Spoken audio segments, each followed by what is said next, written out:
Hi everybody, Michael Davis here, and welcome to Bone2Pick and our final interview for 2016. And I'm absolutely honored to have a chance to sit down with our featured artist for the month of December, the great Erik Ralske. Erik is the principal horn of the Metropolitan Opera Orchestra, a position he has held since 2010. And we'll talk about it in the interview, but an amazing story. He also won the principal job with the Los Angeles Philharmonic the same exact week. So it's a kind of a legendary story. I'm sure all you horn players know that, but we'll talk to him about that. It's going to be great. He was, for 17 years, a member of the New York Philharmonic. He has been guest principal with the Cleveland Orchestra and the Philadelphia Orchestra. Previous to that, he's held positions in the Houston Symphony, the Vancouver Symphony, the Florida Symphony, and the Tulsa Philharmonic. He is a member of the faculty at the Juilliard School as well as Mannes College. He is active worldwide as a soloist and a chamber musician, a guest lecturer and teacher. He's very active in the freelance world of New York and the studios, and he and I have had the good fortune, I should say, I've had the good fortune to work with Erik many, many times in the studio. Always a pleasure to play with him, and always a pleasure being around him personally. So, Erik, thanks so much for taking time out of your insanely busy schedule to come over today and talk to us about your incredible career. Oh, thanks. Thanks for having me on, Mike. I appreciate it, and happy holidays, everybody. I didn't realize I was going to be the last one of 2016. I like the green. There very we go. Nice, very appropriate. Yeah, that's good. Season's greetings. Well, let's talk about, you grew up in the New York area in Long Island, went to Juilliard. Maybe talk about some of those beginning memories you have of getting on the French horn and early teachers and so forth. Sure. Well, we'll go back to the beginning.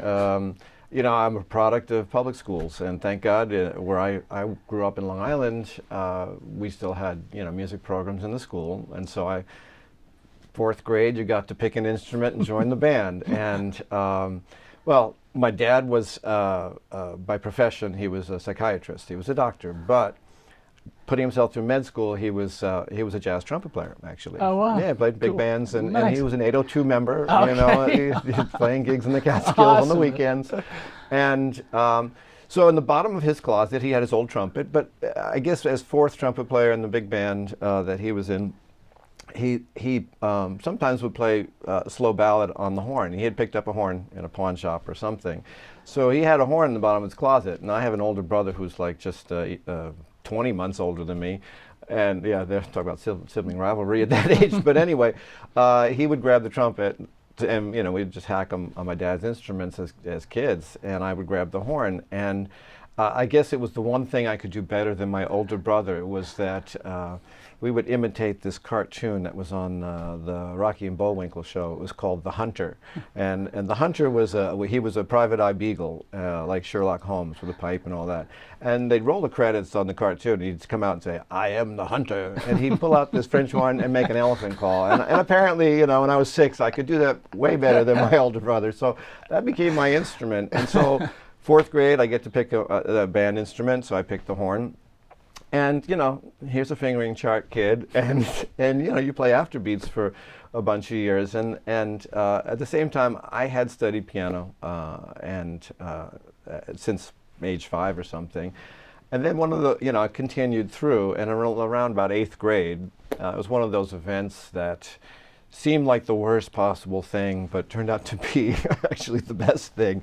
Was my piano teacher fired me. She let me go, and my dad said, "Hey, if you're not going to take piano lessons, why don't you take horn lessons?" And so in 9th grade, I started horn lessons, and that was really the beginning of the end. I mean, it was, I guess I had some natural ability, but I was lucky enough. I had a great teacher. His name was Paul Rudolph. He was a Juilliard grad and a former student of James Chambers.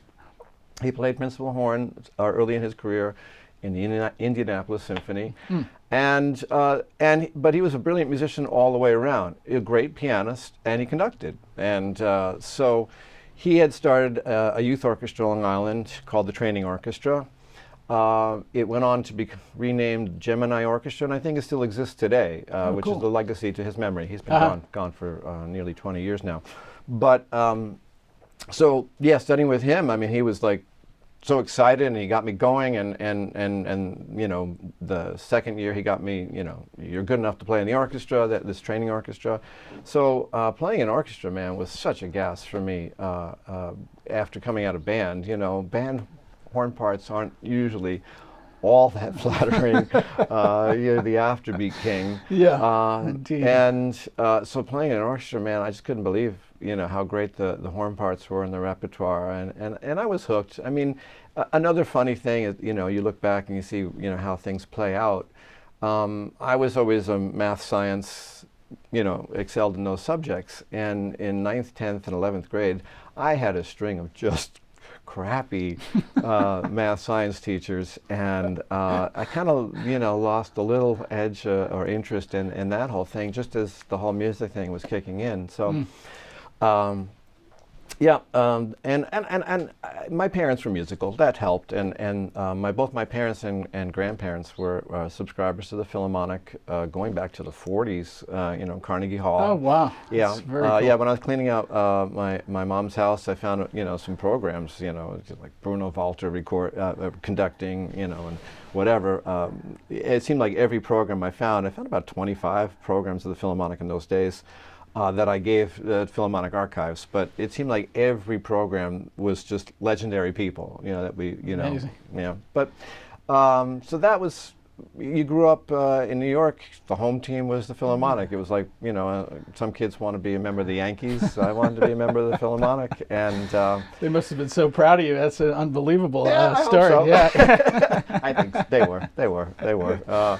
Yeah, and to all my parents' friends, I apologize right now for all the gushy, the stories that they told. But so that was my hook into the world of music and the world of horn. Yeah, very cool. So and then you went right from there to Juilliard, right? Yeah, Straight in. No, siree. I auditioned to get into Juilliard and didn't get in.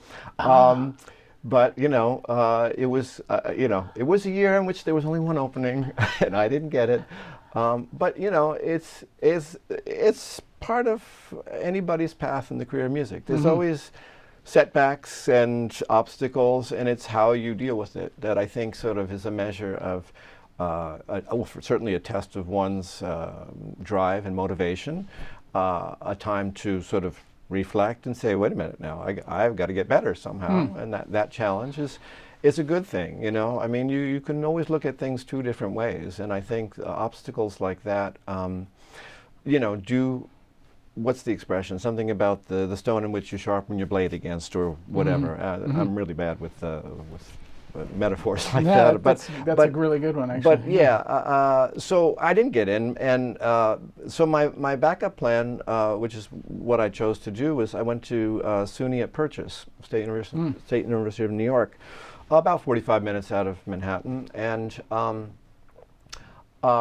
because it was a fairly new school at the time, the arrangement there was you could study with anybody in the metropolitan area, and they would cover your lessons up to a certain point. So I studied with the teacher I would have studied and went on to study with eventually at Juilliard. His name was Rainier D'Antinis. He was the third horn in the New York Philharmonic.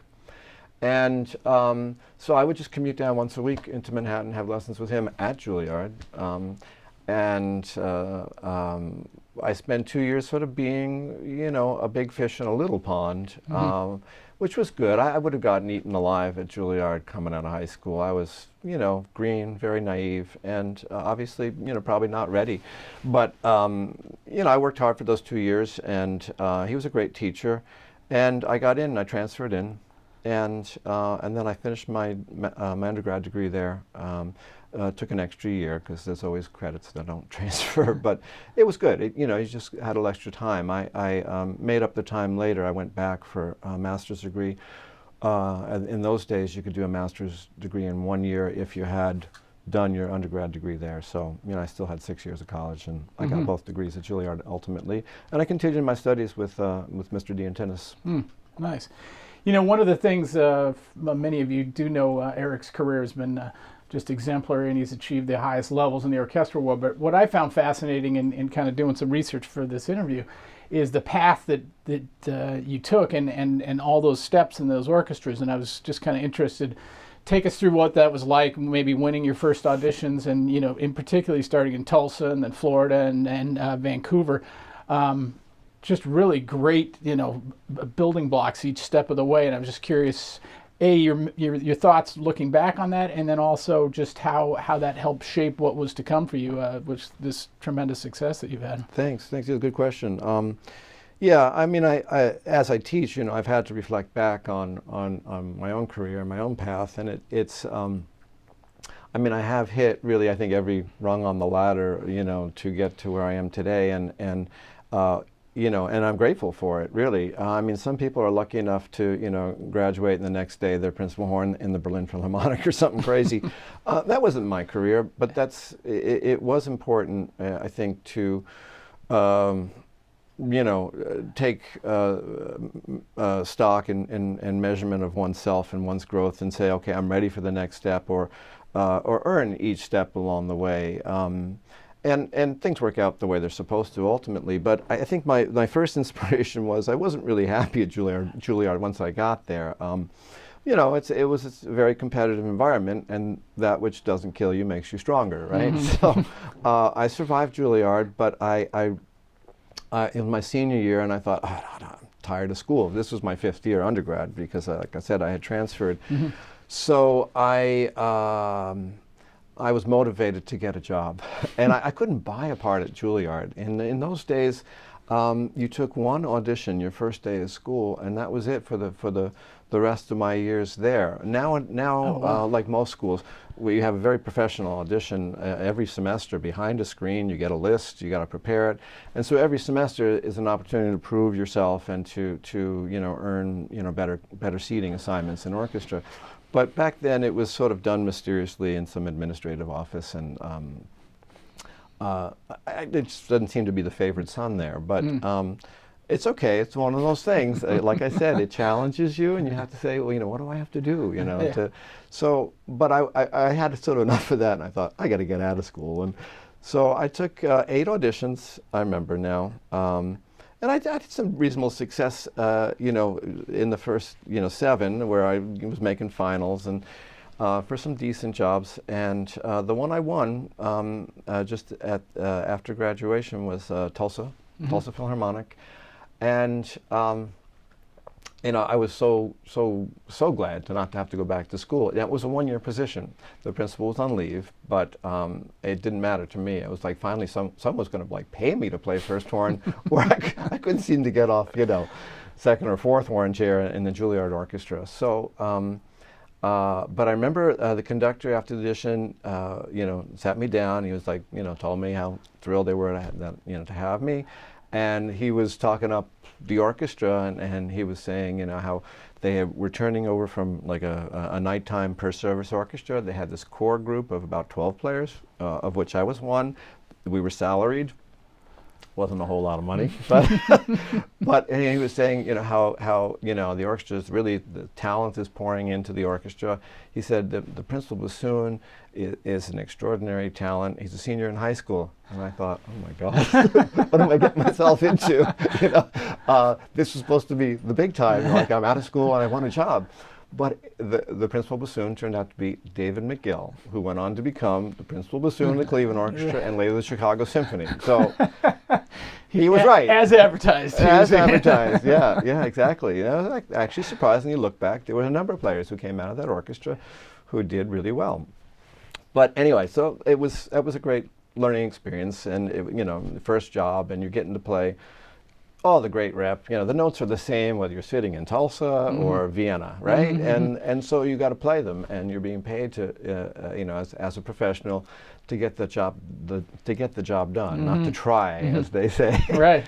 So I had a great time in that first year, and sadly the year came up, the principal came back, and I was out of work. So at that point I thought, I'll go back to Juilliard. I've been a big success as a principal horn player, now a professional, and I'm going to clean up and I'll get my master's degree. And I didn't really get any better parts of Juilliard that year, but actually it was a year in which I spent a lot of time subbing New Jersey Symphony. There was vacancy there, so I continued to get some principal experience in a section. I was playing mostly third and fourth horn on a sort of per service basis. And I graduated that year. I got my master's at Juilliard, and then I had a year of freelancing, which I had decided fairly early on that it was something I didn't want to continue to do. I all respected the people who do it and do it as well. There's so many great players in New York, but it was just, to me, the insecurity of, and especially because I was sort of low on the totem pole, a young player coming out of school. You just don't know week to week, month to month, what you're going to make.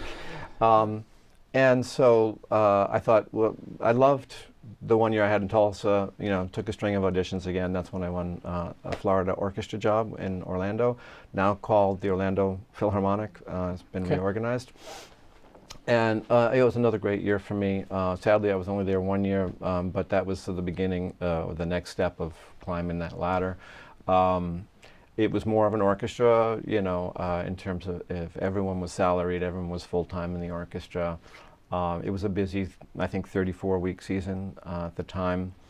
And so mid-season, I won the job in Vancouver. I knew I'd be leaving. And that was a long move from one corner of the continent to the other. Yeah.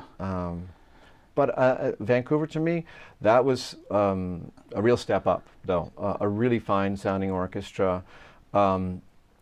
And they had a beautiful concert hall, still do. It was one of those old movie theaters, gilded plaster, built in the 1920s, but had great acoustics and really fine ensemble. The music director was Kazuyoshi Akiyama, a Japanese man who was, he's still conducting, but a really, really talented, wonderful musician. And it felt like, close to the big time in terms of, we had 45 weeks season where the vacation weeks were rotated. So they really had 45 weeks of production, which is probably more than most major orchestras. Most major orchestras are dark for the 8 or 9 weeks of vacation musicians get. So. And you were playing principal in Vancouver as well? Yeah. Wow, okay. Yeah, and so, the repertoire was that much more challenging in an orchestra like that. The level of playing was higher, so you learned a lot from your colleagues playing, like I said, on yet another level higher. And the challenges are greater, so, everyone's digging in deeper and having to bring more to the table. And, we toured, we made records, like, big orchestras do. And I loved it. I mean, I always tell my students to this day, because if you've never been to Vancouver, it's one of the most beautiful places in the world. No doubt. And one of the great cities, too. And it's so international and cosmopolitan, and it's got so much variety of, neighborhoods and, culture, different cultures. But so I always tell them, while I wasn't making a ton of money there, it's if I was still there, I think I'd be still happy, because it's, fame and fortune, but happiness is defined by whatever makes people happy, right? Yeah. And it's not always about fame and fortune, and I love there the beauty of that. It's a place you can go skiing in the morning, and you could go swimming in the ocean in the afternoon. It's like, I mean, people think I was lying, but when I lived in North Vancouver, I was literally 5 minutes to the ski lift to the up the mountain, and it was about 8 minutes down to the water, to the ocean. That's great. Yeah, it's a beautiful place. That's great. Well, from there you went to Houston Symphony. Talk a little bit about your time there. I know that was also very important in the development of your career. Yeah, it was. It was tough to leave Vancouver in many ways, and yet I had seen the cycle as orchestras go through. Was on a decline. My first year, as I mentioned, in Vancouver was a 45-week season. The second year was 41 weeks, and the third year started out with like a 2-week lockout, and we settled in at 39 weeks or something. And so I took this audition for, it was another 1-year position, but it was associate principal for the Houston Symphony. The Houston Symphony is a 52-week season orchestra. The Canadian dollar was really weak at the time, and me making greenbacks in the States, it meant financial security that was a little harder to scrape together in Vancouver. Mm-hmm. But my time in Houston, yeah, that was yet, another step on the ladder towards, being in the big league. A 52-week orchestra, which in the United States, what are there? Maybe about 20 of them. Mm-hmm. So I felt really fortunate and lucky, and it was a great group of musicians at the time. I'm sure it still is to this day. But I shared the principal job with Bill Caballero, and who's now principal in the Pittsburgh Symphony. And I was there for 6 years, and I had never been anywhere for 6 years. And I was this guy who was on the move, it was like every job I had, it was either 1 year and I'm on to the next step up the ladder, or 3 years I had in Vancouver. So 6 years I started thinking about, is this it? But I think that I'm just a guy who I think, I'll always choose a way to be happy. And I like to think that anyway myself. Maybe people watching this will go, that's not the guy I know. But in all seriousness, though, I found, a lot of fun things I enjoyed about being in Houston. There's a lot of culture there, and being the associate principal meant I had more time off. You kind of do the cleanup for the principal. You split the job and you divide up the workload. So I found, after being principal, in the other orchestras I had been in, that this gave me a lot more time off. So I got busy with hobby. I got into pottery in a big way.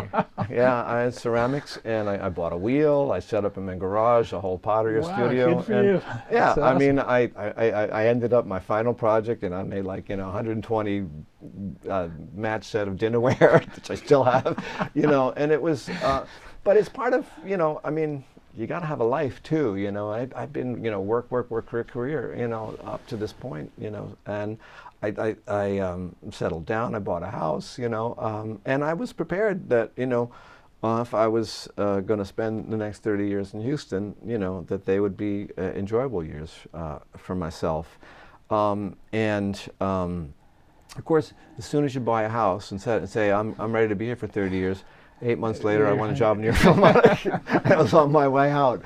Yeah, so, you never know what's around the corner. Let that be a lesson to you young horn players out there. Go buy a house, you'll win an audition. There you go, yeah, exactly.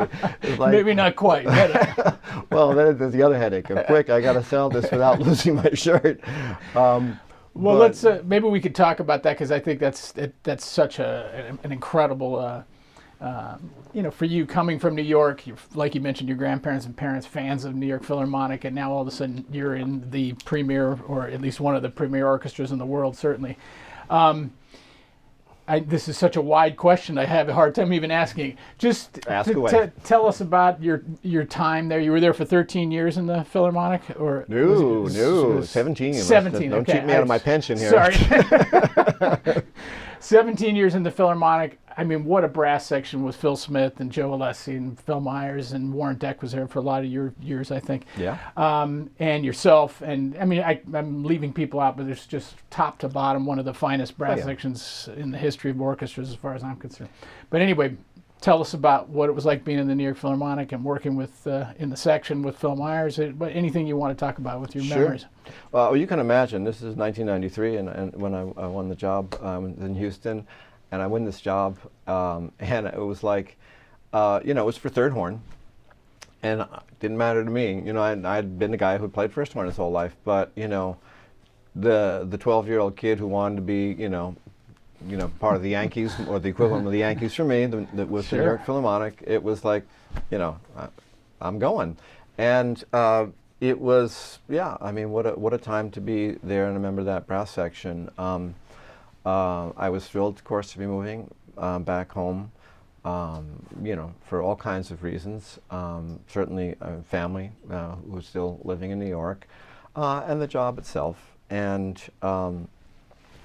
it was it was, if you think you've won a job in the major orchestra and you know everything you need to know, you're kidding yourself. I think to this day, I still try to, realize I'm still learning.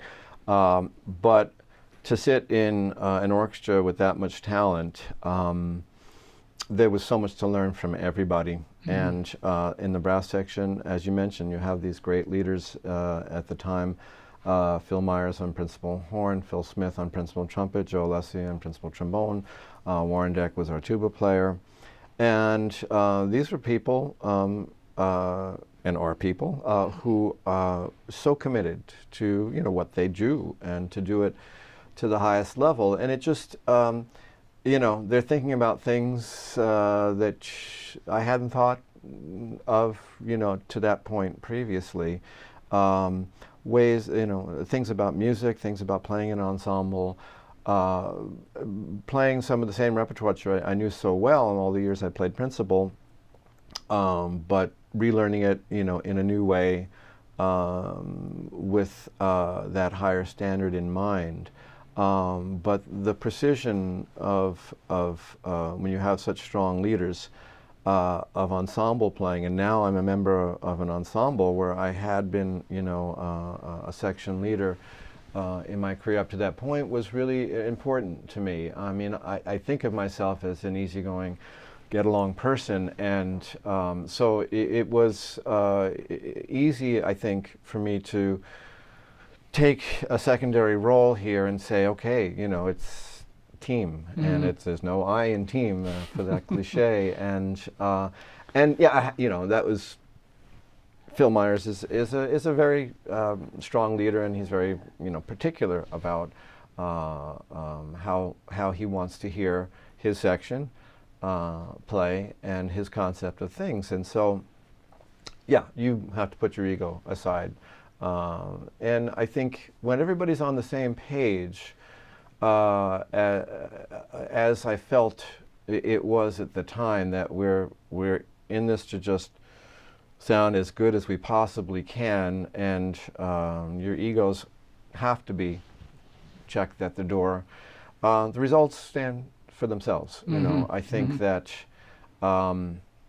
there'd be things sometimes that Phil would rewrite things to make it make more sense from what the composer does. The end result would be the same, but it maybe meant that the part that you love to play was now in the first horn part, and you were going to swap notes here and there. Sometimes it worked the other way, where I'd be playing some of his notes because of the register he was having to make a certain approach into something more touchy, and I would maybe happen to be up in that register. I mean, it was reciprocal, but it was just about getting to a place where the music sounded better. Wow, that's fascinating. I didn't know that have that kind of latitude to make those kind of choices. But yeah, I mean, if in the end result, if someone's like jumping an octave and someone's only going to have to move a third, it's risky on a nightly basis to if you can simplify it and it ends up sounding the same notes are covered.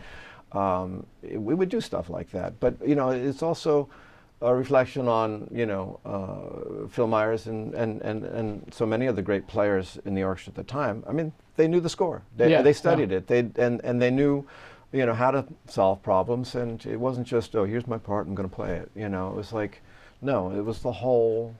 You knew your part. You knew how it fit in. You knew as a section leader how to address the issues and the difficulties of passage work. And so, yeah, I mean, it was like that kind of daily experience. I mean, Phil could get in your face, he doesn't pull punches, but again, if you remind yourself at the end of the day that this is for the greater good, you let it roll off your back, and focus on the message of what we're trying to do. I think it's a great piece of advice that you just gave me, but really like the fact that all of you would be understanding what's going on in the score. I mean, it's such an important thing, and I think as brass players, I have a tendency, but you kind of get in your own world a little bit, you know, and it's like, what a great piece of advice you just gave us there. But like the ability to look outside that and see the bigger picture. And anyway, not to interrupt you at all, but I just thought that was a point worth emphasizing. It's really something that's important. Yeah, no, I think it is something to emphasize because, you know, I have sat on enough committees in my day, and we've had horn openings in the last half dozen years. I was at the Philharmonic. I heard a lot of in recent years auditions there. I hear a lot of auditions just as I teach, and it's one of the things that I say to all young players out there and anybody aspiring to succeed in auditions is like, not just know your part, like you said, that's assumed, but know how your part fits into the whole, because that's makes you a better musician in a way. And I think we as brass players sometimes we see, composer will write forte at the beginning of a passage and nothing changes. The composers don't give you every little detail. They don't put every hairpin to show you the shadings and the phrasings, but it's a big tutti passage and it says forte. And I think we as brass players, we tend to just pedal to the metal and take it out and not realize, oh, wait a minute now, this part of it is melody, and this part of it, I'm going to sort of drop down to secondary here, and it doesn't say to come down to mezzo forte, but knowing the score and knowing how it fits in, you got to be smart, because otherwise you're going to spend your whole life having conductors say to you, brass, I want to hear the beginning of the note drop down, please. There's other important stuff during that football you're playing that you're burying and stuff like that. Why take that argument out of their script and show them that you're a more sensitive musician than that. And so that comes down to knowing the score and not just the part. Yeah, absolutely. Well, let's jump ahead to the Met. And I just want to say from a personal note, there was a period where there was quite a bit of recording work going on in New York, and I remember I used to see you on a fairly regular basis, and you were in the finals for the Met, in the finals for LA, and I remember it became like a legendary thing in the brass world and certainly in the French horn world. But then you came back and you were like, well, I won the position in the Met. I'm like, oh, that's awesome, and I also won the position in the LA Philharmonic, and it was really an incredible feat, and obviously it was a decision that you had to weigh very seriously. Those two super major jobs, but just reflect back on that. It wasn't that many years ago now. Yeah, I know. But what was that like, and just the experience of having both things in your court at once? Sure, it was a lucky problem to have. I will say that. It wasn't lost on me. It was an amazing year and a half for me, that whole run. Because on top of it, my younger son was born, and I moved into a new house, and it was like the trifecta: new job, and it's like winning the lottery. But I guess what had changed for me in a way was it began actually a half dozen years or more earlier. There was around 2002, I think it was Mazel's first year. Phil was out for much of a season, and so the associate principal, my friend and colleague Jerome Ashby, moved up to principal, and I moved up to play associate principal. So this was sort of returned to me for what I had been doing earlier in my career, and I like suddenly, with all the years of sort of training I had as third horn in a very musically inspired, shall I say, and a period of growing, of trying to reach a new level of excellence that I found at the Philharmonic. I felt better prepared for playing principal. I was having a great time moving up. It was temporary. I did it for about 9 months that season, and you get a lot of support from your colleagues. It's like suddenly, oh wow, I didn't know you could do that kind of thing, Mazel was really supportive, and so I went back to my old job, and then tragically, my colleague Jerome Ashby was diagnosed with cancer, and it was one of those tragic stories. Yeah. it was 2 years of watching him, in decline, and he was such a trooper. He, came to work as he can, but for much of his final 2 years, I did move up and play his position. And then after he passed away in 2007, I moved up and played his job until I left the orchestra in 2010. So yeah, that was my sort of preparation for the next chapter in my life. And so I auditioned for LA Phil, and the first was audition. There were 2 of us in the finals, and we were both then subsequently, as a result of that, invited to play a week with the orchestra. And that was the fall of 2009. Gustavo Dudamel had just started as music director. In fact, I think the week I played was like his 3rd week as music director. And that was an intense week. I, aside from playing the subscription concert, the process there involved an excerpt audition with the orchestra as your accompanist. So we took like a half an hour, 40 minutes out of rehearsal, and I had these excerpts up. The orchestra had the parts, and okay, Heldenleben opening, and you do wow, it. with the full orchestra. Full orchestra. Let's do that, again, and now let's move on to this. And we went through 10 excerpts or whatever it was, with me playing in the orchestra, which is really an amazing and interesting way of trying somebody out. So it wasn't just like solo excerpts on stage. I had already done that part of the audition. But the other part of my trial that week was I had to do a half-hour recital in the hall, Disney Hall, where the whole orchestra is invited to come. I mean, you have a committee, and I guess we had about 30 people in the audience with piano when I prepared a recital, and then you played the subscription concert too. So that was a fairly intensive week.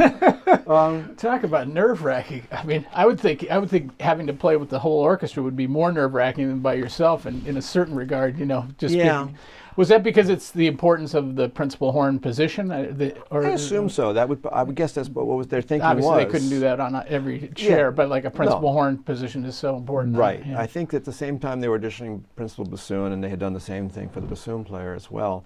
But yeah, I mean, it's to me that makes sense, because I think the thing that we all realize about auditions is that auditions, in some ways, is a real disconnect from playing stuff alone on stage. Certainly is a measure of something, of some ability, but it doesn't quite necessarily relate to the job. And for an orchestra who's looking to hire somebody to actually hear them in the job, I mean, the subscription week was its own chance to hear somebody play in the orchestra, to play that week with them. But to hear variety of repertoire in a short, half hour, 40 minutes, whatever it was, and go through with hearing that player playing this repertoire, I would like to think it was very revealing, especially since I won. But I no, it's not. I can't imagine every orchestra would have that. The budget and the time, in their schedules to do that. But yeah, it's an interesting idea. But it was, you don't, that's the thing, when you're auditioning for a job, you don't get to make the rules, you just have to play by them and jump through the hoops that they put up. So that's what I did. And so the process there is you get a committee screens the finalists, and whoever makes it to the committee then gets presented, that list gets presented to the music director, and the music director then makes the pick. But it gets filtered through the committee first. So I was the only one who made it through that process, and so Dudamel was then handed with one name, which, all respect to him, he went on tour, left LA, because it was the first season he only did 6 or 8 weeks, I think.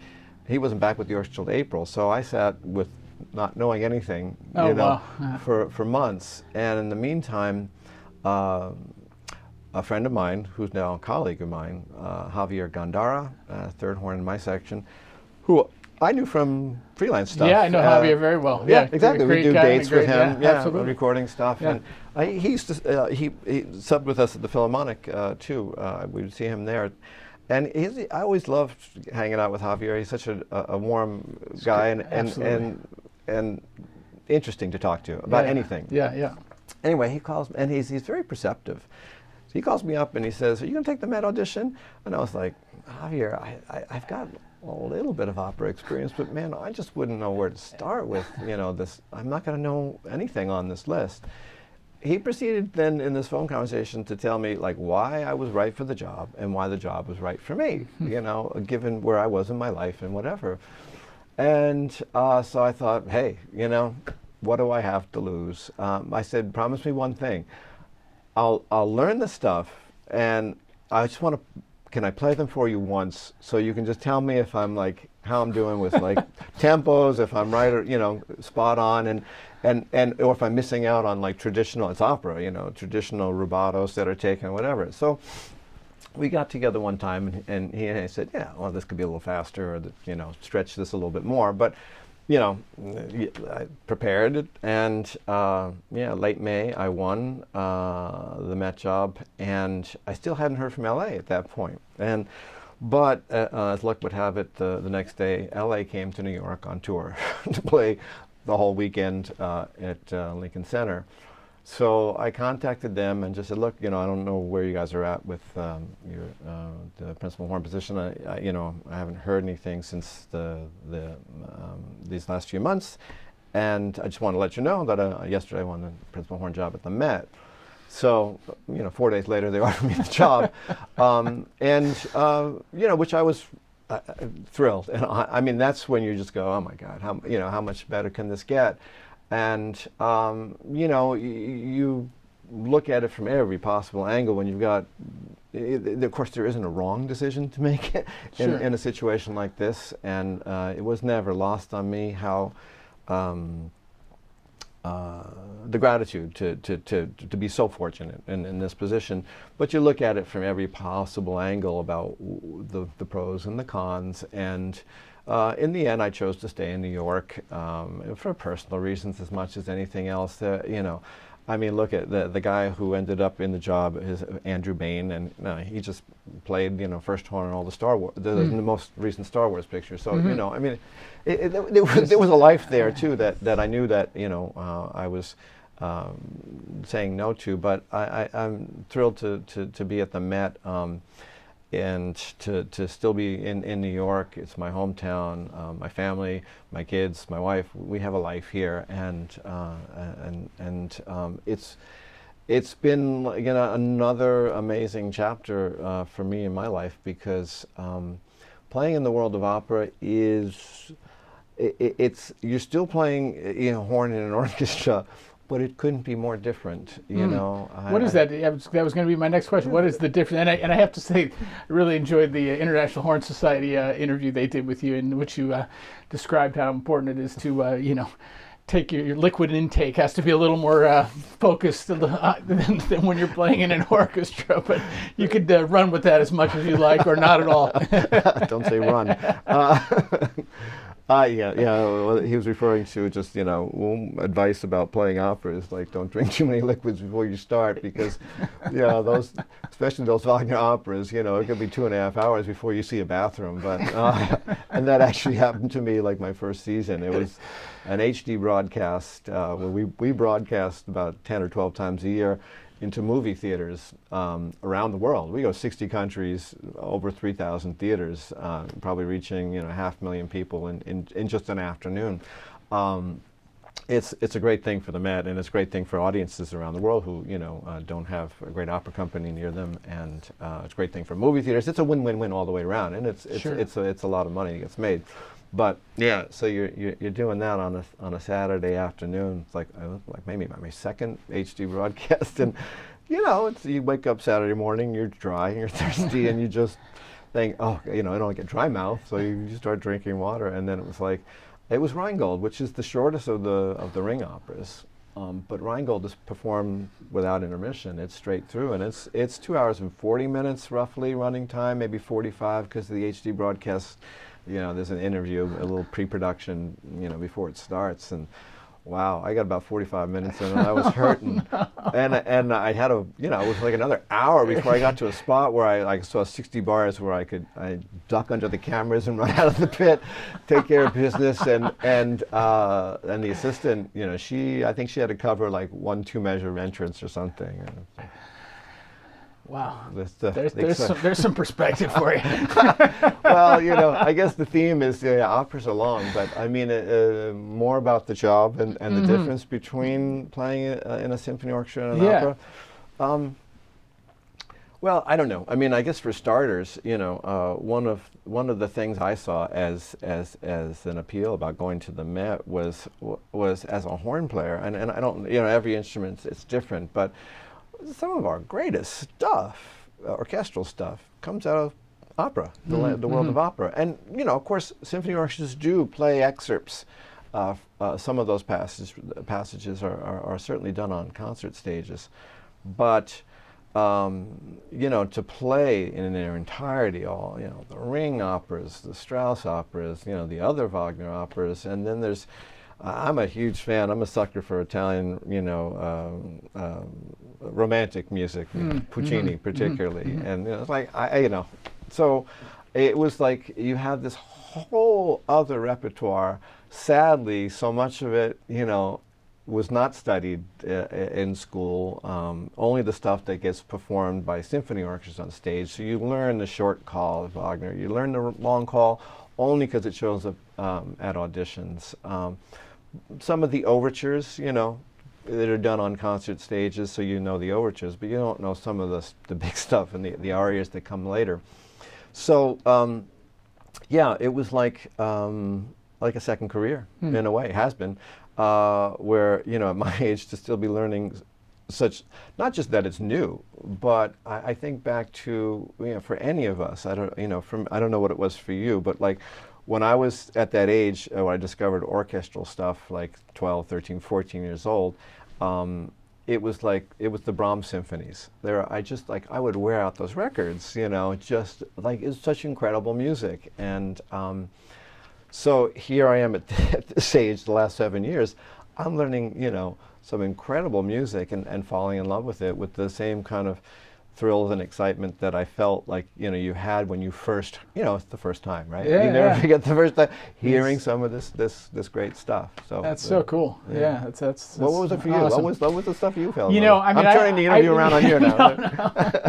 It's Let's about change you. chairs. Well, for me, it was like I was fascinated by big bands and Buddy Rich and Woody Herman and Frank Sinatra and all that kind of stuff. And then, of course, you know, more straight ahead jazz stuff, like smaller group stuff, Miles Davis, John Coltrane, that kind of stuff. So yeah. So I mean, imagine if there was like a whole nother world of stuff that turned you on just as much. Yeah. That you were discovering now for the first time. Absolutely. Yeah. So that's what it's been like for me. That's a very cool thing. You know, you touched on it just a tiny bit, and I wanted to ask you, you know, especially nowadays, I'm reading more articles about, you know, the state of the Met. There's you know, your general manager's had some success. He's also controversial. I've talked to various folks in the brass section. They have different thoughts about it and concerns about it. Certainly, we're seeing it with symphony orchestras as well. You know, Pittsburgh, I don't know if they're still on strike, but I believe they are. Philadelphia had thankfully a short-lived strike. Day, but still, there's strife between management and the orchestras, and just wanted to pick your brain a little bit about the state of the Met. Obviously, one of the premier organizations anywhere artistic organizations anywhere in the world, but also the state of symphony orchestras, where you see things right now. Yeah. Well, you know, it's a serious question. It's a serious business because, you know, it's our business, and we have to. It's you know, there was maybe a time and a place, you know, where historically, you know, I don't know when that was. I think maybe it never existed. What I'm referring to is the idea of when you could win a job, show up, you had a job, there was going to be paychecks, the orchestra was not going to go under. You know, there was you know, harmony in the workplace between management and musicians. I don't know that if that ever truly existed, but I think maybe there was a time, though, where there was more, certainly government, whether it was local government or federal government, more support for the arts. There was more, I think, commitment from the public that this was going to be part of their lives. That, you know, Tuesday night was the night we go to the symphony every week. We take a subscription, and it's 30 concerts maybe. Nobody does that anymore. I don't say nobody, but fewer and fewer people do. We're in this age where there's much more competition for entertainment and entertainment dollars, and people have more choices. Even at home, look what we have now. You know, when I was growing up, there were 6 local TV stations. There was no cable TV, you know, and so. And now at home you got, you know, hundreds, if not thousands of television stations. You got the internet, you know, there's so much you can do that's just streamed online. You don't have to leave your house for. It's maybe free, some of it, a lot of it. So we're up against all that. And so it becomes more important for us individually as musicians to work together as musicians, hopefully together with arts administrations, to help sell what we do, you know, promote ourselves. I mean, look, I think that's one of the big changes of the world with the internet in the last 20 years is this age of self-promotion that, you know, I mean, you see it on Facebook all the time from individuals who self-promote incessantly. I have no idea what you're talking about. Did you see what I had for dinner yesterday? I posted it online. But in all seriousness, though, no, we have to promote ourselves. We work together, I think, because what we do has still such relevance, and the quality of what we do has probably never been higher in many ways. Its importance and relevance in people's lives, we all certainly believe in, and I think know as a fact that it should have a place in people's lives. So I think that what I see is in the last couple of decades is the musicians becoming much more involved in helping to market, working with their administrations, their managements, to be more professional and to be more a part of that. And I think that's you're seeing that reflected in the training at music conservatories about. It's not just, you know, learn these excerpts, sit in that practice room, go win a job. You know, there are, I think, a lot of schools offering entrepreneurial training, training in how to use the internet, bringing in people who are in the business and picking their brains about, you know, what's going on in the business. So you're not walking out of music school with a degree not knowing what a contract is and what the issues are for orchestras. And I think you know, that's a good thing.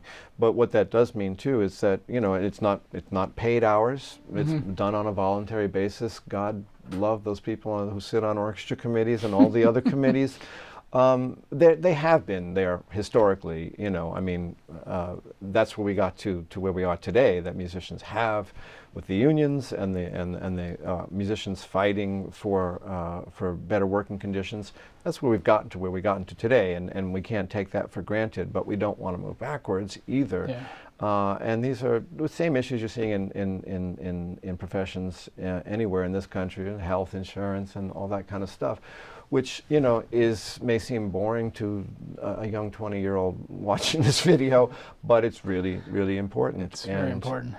So I think that, yeah, the idea of what we can bring and how we can package it and how we can make people first exposed to it and then appreciate what it is. And, you know, fortunately, we're also supported, I think, by, you know, you see studies about what music training does for young kids and the wiring of their brains as they grow up from a young age, that people who study music, you know, their brain does get wired up in a way. It's a multitasking and areas of the brain that develop that wouldn't necessarily or wouldn't wire up and connect the way that they do Is that a good thing?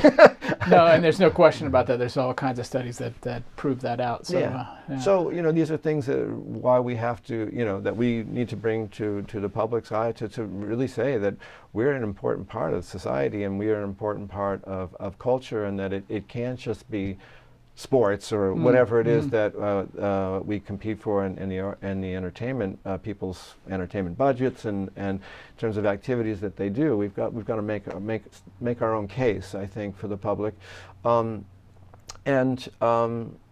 think of course what's always behind it is excellence, because you do anything outstanding to a really high level, if you build it, they will come. But it needs a little help too. It needs a push, and I think that there's also a relationship that I see that has developed again in recent decades between the musicians and their board of directors, because the board of directors are people who donate tremendous amount of money, raise money, but also donate a lot of their own money to see an organization like the Met. I mean, I was shocked. It's a third of $1 billion a year.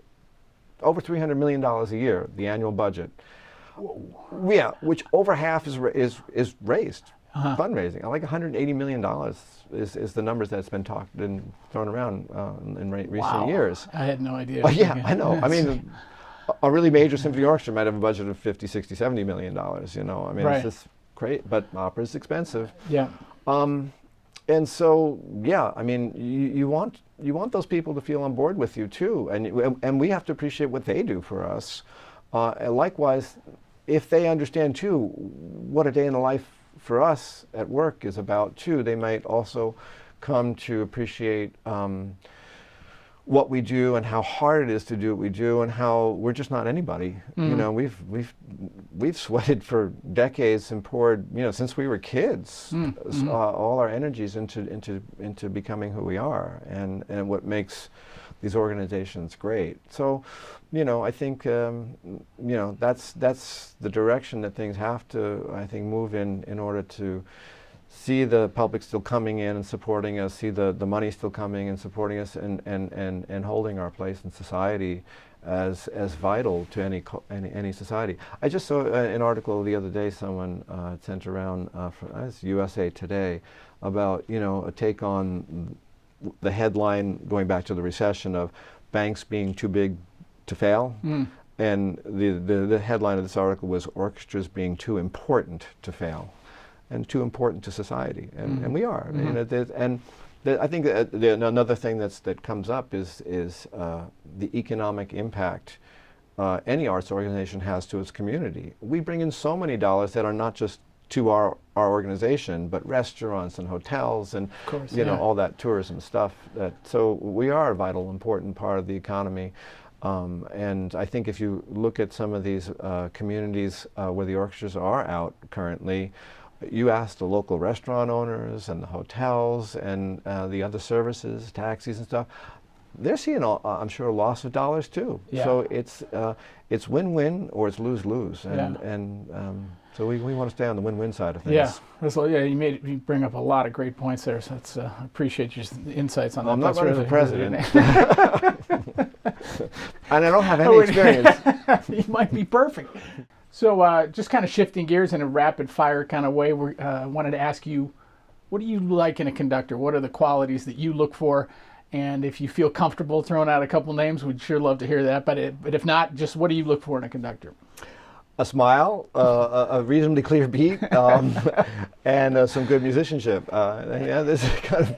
But in all seriousness, you want somebody who knows the music, even better than you, has lived with it longer, has dug deeper, hopefully. But someone also who I think trusts the musicians. I've worked for taskmasters, and they can get good results too.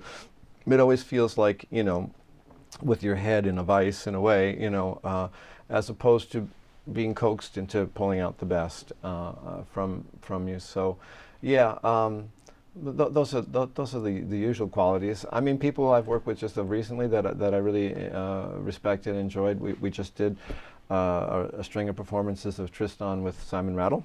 Can you argue with that? One of the most talented and combination warm human beings I've ever met, really, on the podium. You get the feeling with him, he's just one of us. It's not like he's up on some ivory tower. I mean, he I have to say how much I like him, because he gave me a bottle of champagne after the run of Tristan to share with my horn colleagues, because he just said, "You guys were so awesome through the whole run," and I was like, "Nice touch." When have I ever gotten anything from a conductor other than shit? Can I say shit? You can say that. Yeah. I get a bottle of champagne. But no, actually, our incoming music director, Yannick from Philadelphia, also a really warm guy who's just, it's all about the music, and we're in this together, and we're gonna have a great performances, because it's, people do their best work when it's a combination of being relaxed, and yet your standards have been pushed, because these are people with vision of how they want the music to go, and they communicate that. So he's another one. I mean, I've been lucky, I loved working with Mazel, just that he was a guy who totally trusted the orchestra, but he was clear as could be. He had a great pair of hands, I felt. People sometimes criticized him for not being warmer or whatever, but when he was on, it was great. I understand Zubin Mehta used to be kind of like what you were describing with Simon Rattle, very wanting you and the whole experience to be a very great experience. I only saw him as a guest conductor at the Philharmonic. I saw him when I was younger, and I'd started the sub in the orchestra. He was still music director in those days, and I was lucky enough to do some tours with them where you got to see him nightly and in the hotel and whatever. And he was also very again, a friend of the musicians, and respected, but he didn't, he was down to earth with people, and I think he got some great performances out of the orchestra then too. Certainly let the brass section, he knew how to feature them. We had the great Phil Smith on the show, and he was the one who talked about that, and how Zubin made Phil feel when he had a big part coming up and just wanted it to be great. And of course with Phil it always was great, but but it was really great the way he described it. I remember it was on one of those tours with Zubin conducting, and I was a sub, and so I was playing assistant on a piece that required 6 or 9 horns or something, and so in this one hall we were at, I think it was in Leningrad at the time, now St. Petersburg, and I was sitting right in front of Phil Smith on flats. There were no risers in that hall, and we were doing Zarathustra. And imagine having that in the back of your head. But it's a lot of memories about those times too. Yeah, very cool. And also, what do you look for in a section mate? I know you have a fantastic section at the Met. Obviously, you came from an amazing section in the Philharmonic, but what are some of the qualities, especially for young people out there, that obviously, you're a great teacher and you influence a lot of young players, but for those who aren't fortunate enough to get to play with you or stay with you, what do you look for? And like as you described, you've been on many audition committees, so you have, I'm sure, a very specific set of qualities that you're looking for. Yeah, that's a good question. I am lucky to have been part of a great section at the Philharmonic, and to have inherited a great section at the Met. And what I guess what I value, because I feel lucky too that I've seen it from both sides, as section leader as well as from being inside the section, is that sort of unity of purpose, willingness to sort of put your egos aside, to function as a team, to soak up as much as one can in unanimity, just by listening to each other. And I think it's one of the great things about the Met Orchestra, because we do spend so much of our time accompanying. We have these great movements that feature just the orchestra and opera, but so much of the job obviously is accompanying singers on stage. And so it's an orchestra that really listens really hard and well to each other, and that's what I find I appreciate so much about my colleagues at the Met. Besides that they're great people and they're easy to work with, because that's the other thing, you know, that I've learned, you know, over the years is the personal relationships. You know, that, you know, people you know, if respect you and like you, they're more likely to want to work together as a team and work hard, go the extra distance, to take criticism in the spirit in which suggestions, shall I say? Criticism sounds too negative, but to take input in the light in which it's intended. You know, when you have that, you know, really comfortable working environment. So yeah, I'm really lucky to be where I am right now. Yeah, well, they're lucky to have you, that's for sure. As we kind of wind down here, and with your schedule, I'm so grateful that you're willing to spend so much time. He's playing with the Met and the Philadelphia Orchestra next week, and it's unbelievable. So I wish you all the best with that. If I'm still alive, just in about 10 days. We're lucky to get you before that week, yeah, I guess. Really. But thank you. You know, you've shared some of them, but can you, you know, just. You've had such an incredible career and going strong like crazy. You're going to have many more years. But looking back on it, on the past 30 years, let's say, just maybe 3 or 4 or 5 things that just jump out at you. Your favorite. 30 years ago. Sorry. You've aged very well. Just some sort of memories that jump out at you as the most prominent thoughts that when you look back. Oh yeah. Okay. Well, you know, I mean. You know, it's hard to separate when a career, you know, like doing what we do, you know, it takes up so much of your life that it's both personal and it's musical, I would say. I mean, I think one of the great things about being a musician is seeing the world and traveling. You know, because a lot of jobs, you know, will send you to all kinds of places, and so I know you've traveled everywhere in the world. I've been lucky to be some cool places too, and it was my years at the Philharmonic that I saw, you know, so much of the world, places like North Korea and, you know, Abu Dhabi and India, and, you know, places I would probably not get to on my own. And those are life experiences that are still so vivid to me. You know, it's when you travel, you remember so much about every day anyway, but when you're in places that couldn't be stranger to you coming from this culture, or more different than this culture, they're still so vivid, those memories. So yeah, being in certainly those 3 places I mentioned are vivid in my mind amongst the many other places we traveled, and the fun times I had with my colleagues in those places, because, you know, we travel so much, you know, together, and, you know, do dinners and, you know, some drinking and meeting local people. So that's an important part of my memories. But some great musical memories. We was at the Met. Well, this last run of Tristan we did will always remain close to me in my heart. We did a production a few years back of Parsifal, Wagner's Parsifal, with Daniele Gatti. Daniele Gatti was the conductor, who, it's like, that piece is, you know, I'm sure on his altar of, because he knew he is totally absorbed in this piece, and those performances, which went out HD and they're, I think, available on DVD.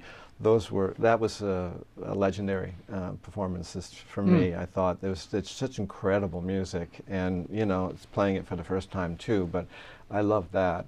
Certainly.